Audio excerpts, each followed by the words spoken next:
저는 지난 주일에 임직의식에 대한 감동이 아직도 남아 있습니다. 그날 많은 분들이 제 얼굴에 행복함이 묻어난다고, 너무 많이 표시가 난다고 할 정도로 이렇게 기쁘고 행복했습니다.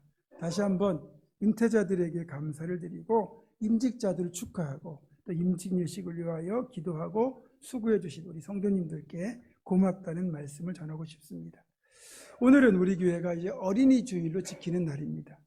다음 주일은 어버이날을 앞두고 어버이 주일로 지키면서 11시 한 번만 예배를 드리되 모든 세대가 함께 드리는 모세 예배를 드립니다.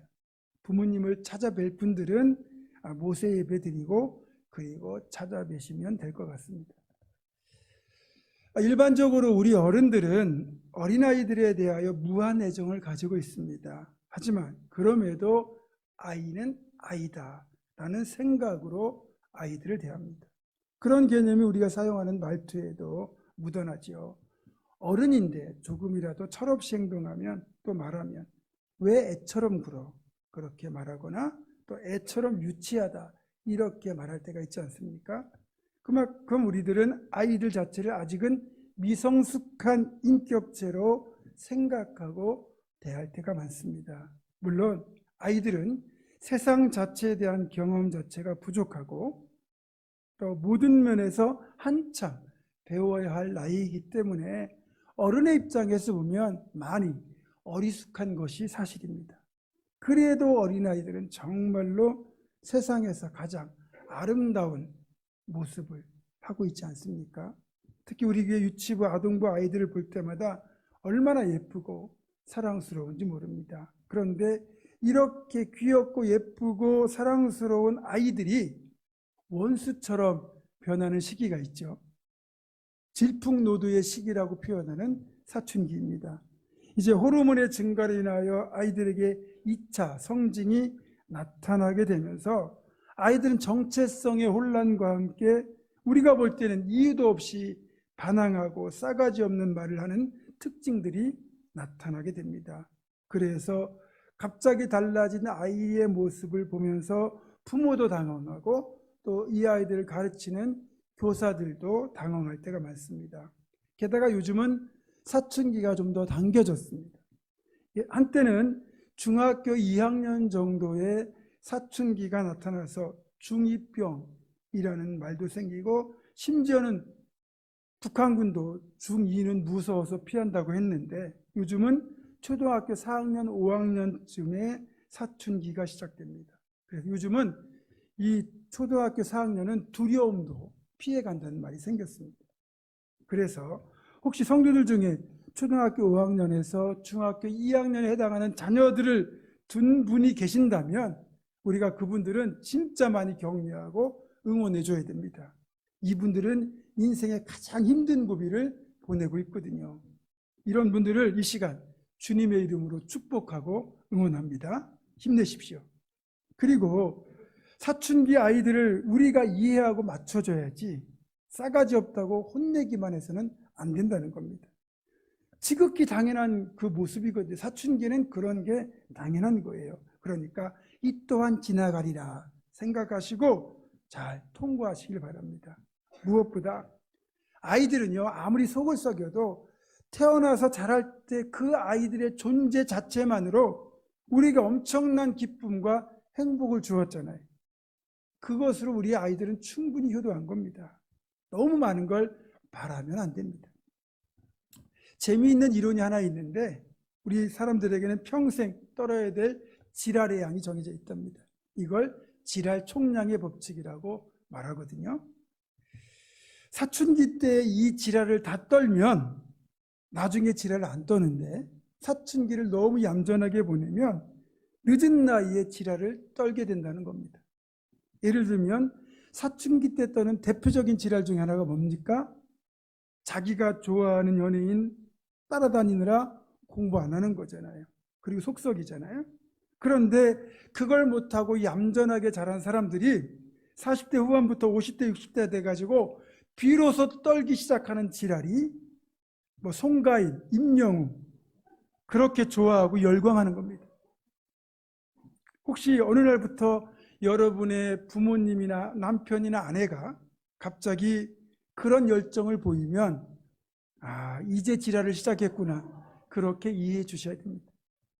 그리고 그럴 때 뭐라고 하는 게 아니라 콘서트 입장권도 구입해 주고 또 임영웅 굿즈나 이런 거 사면 잘했다고 칭찬해 주셔야 됩니다. 아시겠습니까?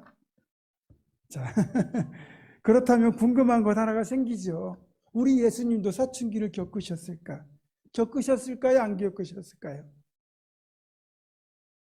뭐 겪으셨을 수도 있고 안 겪으셨을 수도 있습니다. 근데 저는 겪으셨다고 생각하는 쪽입니다. 오늘 보면 누가복음 2장에 보면 예수님의 12살 때 이야기 하나 기록되어 있잖아요. 유대사회에서는 남자아이가 12살이 되면 비로소 모든 공식적인 행사에 참여시키는데, 예수님도 12살이 되었을 때 그 부모님 요셉과 마리아가 유월절 절기에 예루살렘 순례길을 가면서 처음으로 소년 예수를 동행시켰습니다. 나사렛에서 예루살렘까지는 150km 정도 거리가 되는데 서울에서 대전 정도 가는 거리잖아요. 꽤 먼 거리입니다. 부지런히 쉬지 않고 걸어도 3일은 걸리는 먼 거리죠. 그러면 오가는데 6일, 또 예루살렘에서 유월절을 보내고 또 사람들을 만나고 볼일까지 본다면 적어도 이 오가는 시간까지 포함해서 열흘 넘게 걸리는 꽤 긴 여정입니다. 자, 그러면 어떻게 예루살렘을 다녀오느냐?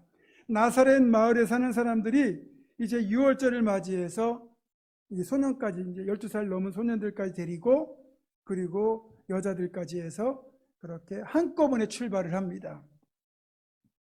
그런데 돌아갈 때는 좀 다르게 갑니다. 왜냐하면 남자들에 비해서 아이들이나 여자들은 발걸음이 좀 느린 편이잖아요.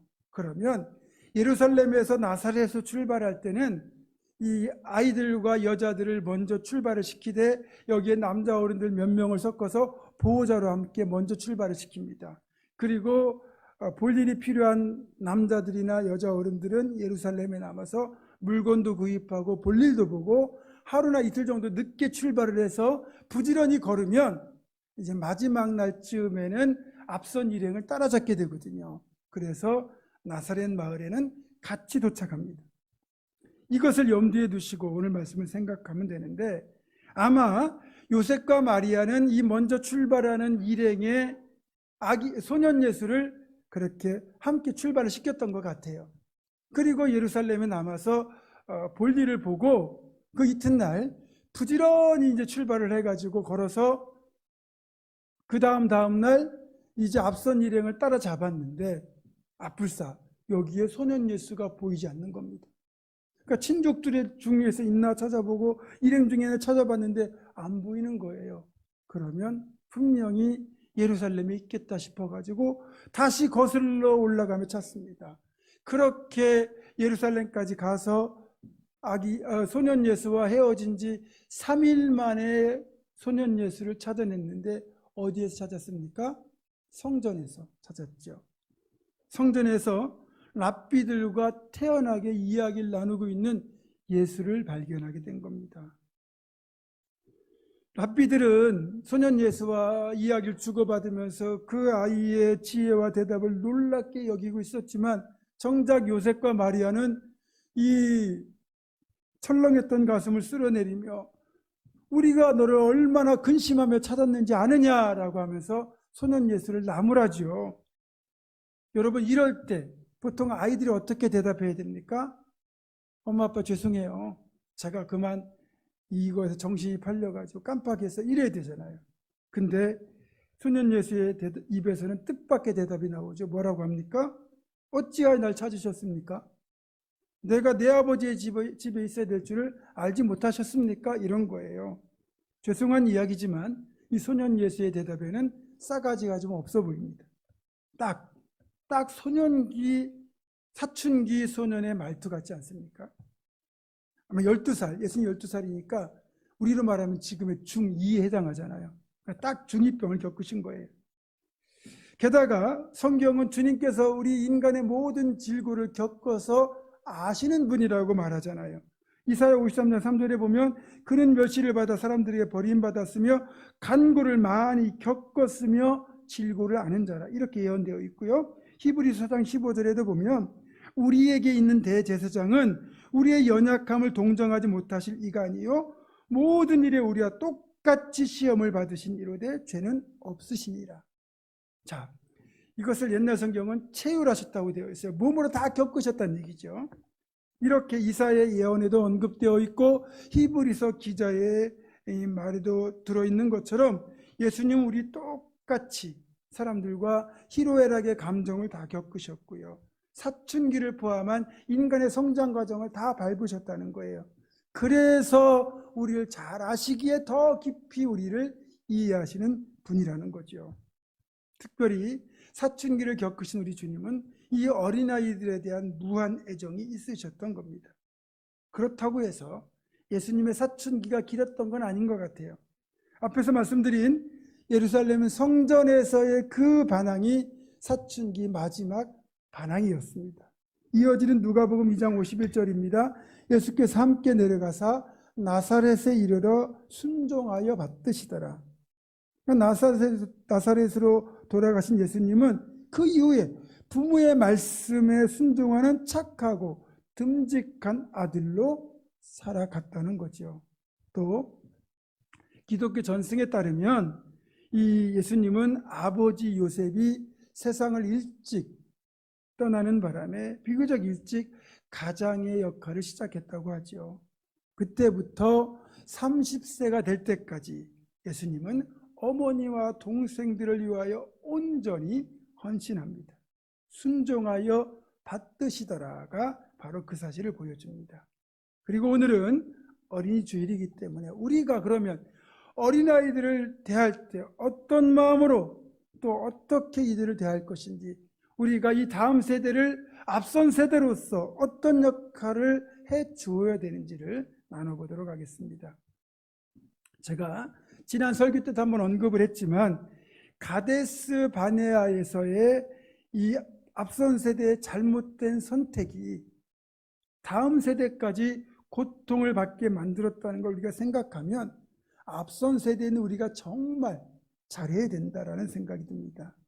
모든 면에서 미숙하고 서툰 아이들이지만 우리가 이 아이들에 대해서 분명히 알아야 될 것이 하나가 있습니다. 먼저 아이들이라고 해서 성령 체험을 하지 못할 것이라는 선입견은 버려야 합니다.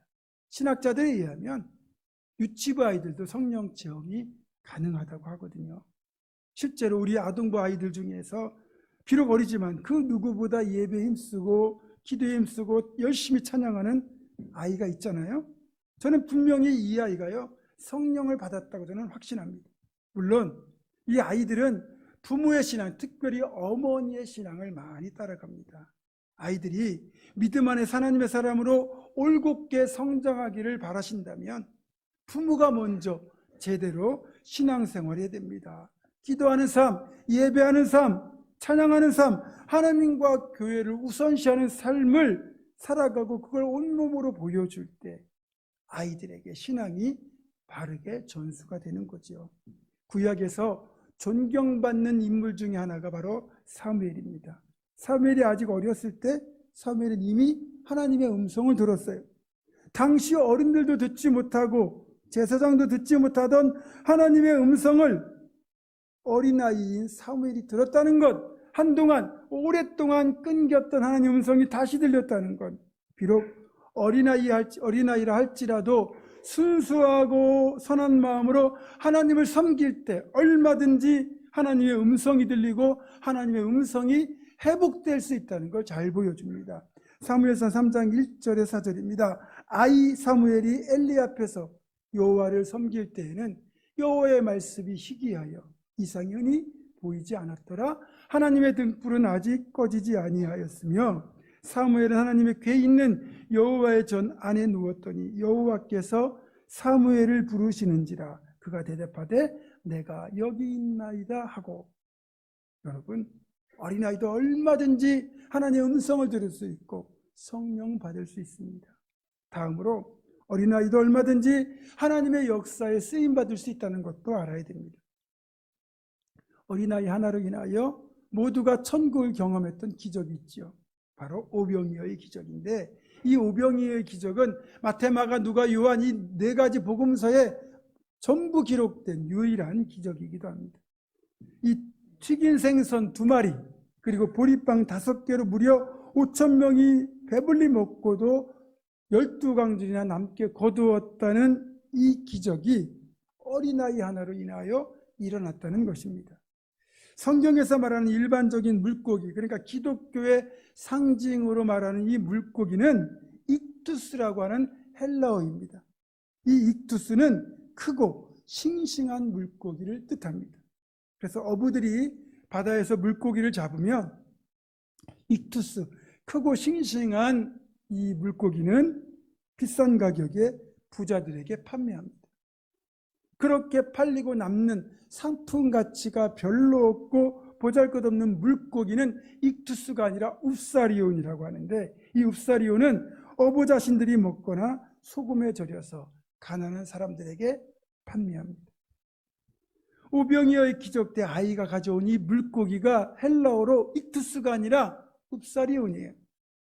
그렇다면 이 어린아이의 집은 부자가 아니라 가난한 집이라는 거죠. 아마도 아이가 예수님 말씀을 듣고 싶다고, 들어가고 싶다고 하니까 엄마가 이 웁사리온 2마리를 튀겨서 주고, 그리고 보리빵 5개를 도시락으로 해서 그렇게 들려보냈던 것 같아요. 어쨌든 화려한 도시락은 아니지만 그래도 이 아이에게는 어머니의 사랑이 담긴, 그리고 한 끼를 해결할 수 있는 소중한 도시락이에요. 그런데 이 아이가 주님께 이 도시락을 바쳤습니다. 가장 소중한 것을 바친 거예요. 이 아이가 가진 전부를 바친 거예요.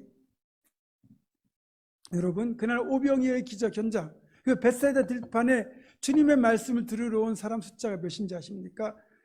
성인 장정만 5,000명이니까 만약에 부부가 같이 왔다 그러면 10,000명이 되고요.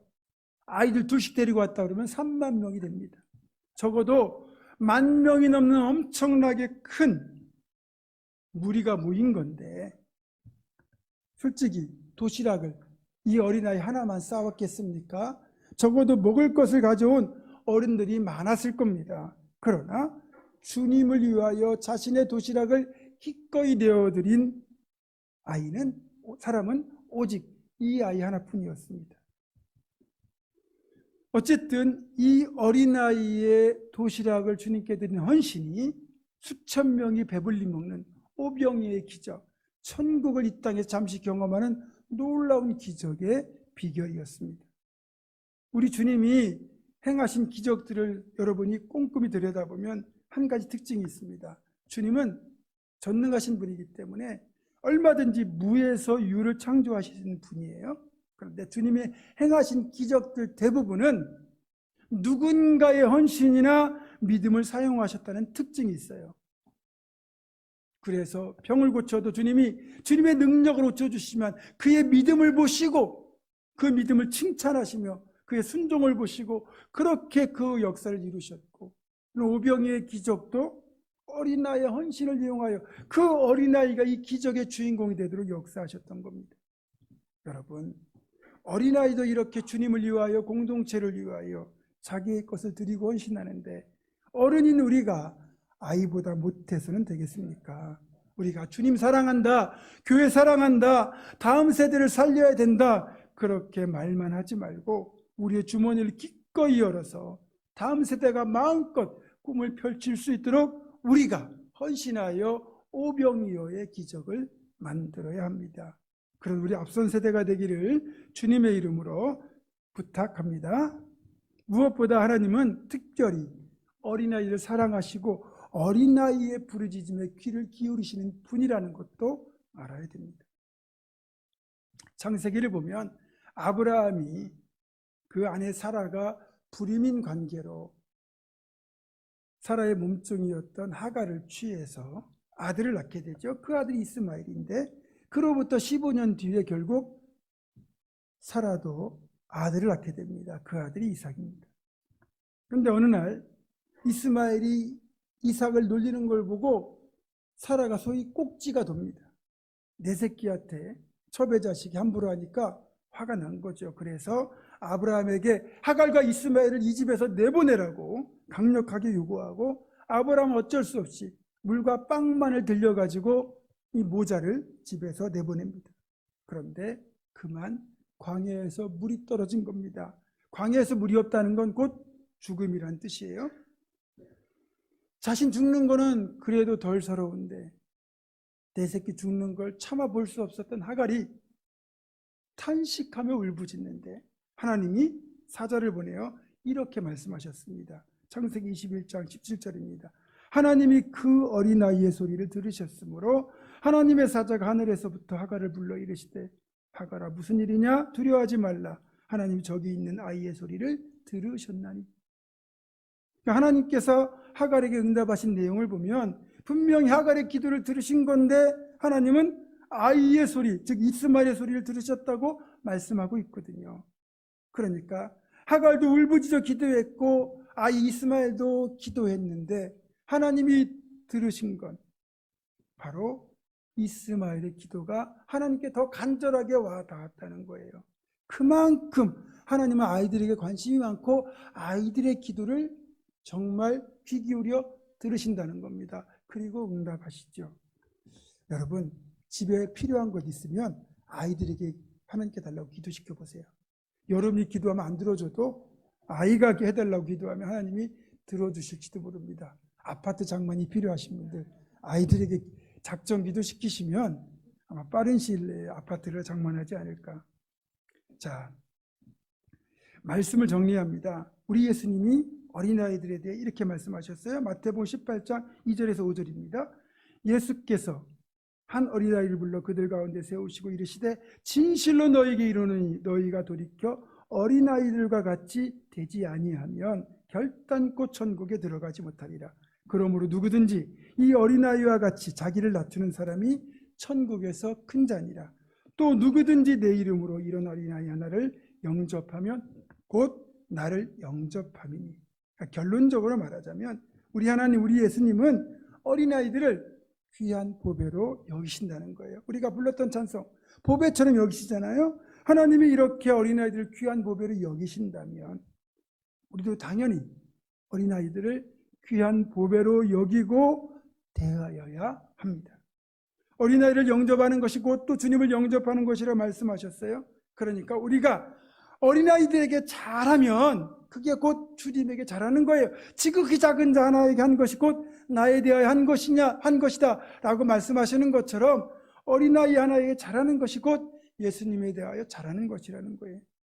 사랑하는 성도 여러분, 오늘 어린이주일을 맞이하여 어린아이의 순수함을 배우고 어린아이의 헌신을 배우고 어린아이처럼 진실하게 기도하며 우리 자녀들을 하늘의 귀한 보배로 아름답게 양육하는 우리 모두가 되고 우리 교회가 되기를 주님의 이름으로 축원합니다.